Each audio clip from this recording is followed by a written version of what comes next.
আগে একটা সময় যে কোনো কিছু খাওয়ার জন্য আমাদের সিজনের জন্য অপেক্ষা করতে হতো, কিন্তু এখন আর সেই খাবার খাওয়ার জন্য সিজনের জন্য অপেক্ষা করতে হয় না।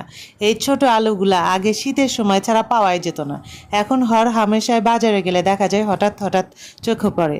তার মানে অন্য সিজনেও হয়তো চাষ হয়, তবে এই আলুগুলা মানে দুই একদিন ঘরে থাকলেই হচ্ছে নষ্ট হয়ে যায়, মানে 2 4 5 দিন পরে দেখবেন যে হচ্ছে অর্ধেক আলু হচ্ছে নষ্ট হয়ে গেছে। তবে এই আলু ভাজিগুলা খুব মজা লাগে। তো এখন আমি খুব ব্যস্ত আছি, তো এই জন্য আমার ছেলেকে বললাম যে আব্বা তুমি একটু ভাতের চালটা ধুয়ে দাও, আমার একটু কাজটা আগাবে। আর আমার ছেলে দেখেন কাজ আগাচ্ছে তো না কি করতেছে তো আল্লাহ জানে। একটা কাজ করতে দিলে সে হলো খেলে ধুলে হেলে দুলে হচ্ছে সেই কাজগুলা করে। তারপরও ছেলেকে দিয়ে হচ্ছে সাহায্য করাই, কারণ আমার তো সাহায্য করার মতো হচ্ছে এই একটা মানুষই হাজির নাজির থাকে আশেপাশে। যেহেতু আমি রান্না বান্না যখনই করি, যে কোনো কাজ করি, সে হচ্ছে ঘাড়ের উপর দাঁড়ায় থাকবে।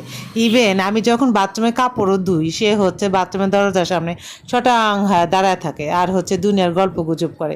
কাজ আগাবে কি দূরের কথা, তার সাথে গল্প করতে করতেই হচ্ছে আমার কাজ পিছিয়ে যায়।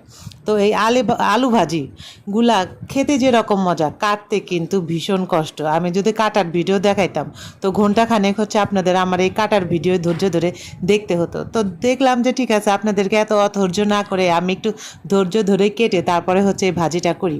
তো এই ভাজিটা খাইতে একদম ভুড়ি ভাজির মতো লাগে। আর দেখেন চাল ধোয়ার পরে সে চালের মধ্যে হীরা জহরত, তারপরে কি বাবা সোনা দানা খুঁজতেছে।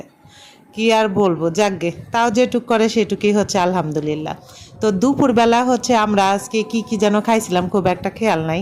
তবে দুপুরবেলা এলোমেলো খাবার খাইলে দেখা যায় যে রাত্রেবেলা আবার একটা টেনশন। তো আজকে রাতের বেলা আবার হচ্ছে সেই আলু ভাজিটা করতেছি। আলুগুলা হচ্ছে আমি 2 কেজি কিনছিলাম, তার মধ্যে একদিন ভেজে খাইছি আর একদিন ভেজে এই যে আজকে খাচ্ছি। আর এখনও হচ্ছে কয়েকটা আছে, ওটা শুটকি মাছ দিয়ে অথবা সিম টিম দিয়ে চটচটি করলে খুব মজা লাগবে। তো এই আলু ভাজিগুলা কিন্তু মোটামুটি হওয়ার পরে আমি বেশ মোটা মোটা করে হচ্ছে পেঁয়াজ কেটে দিছি।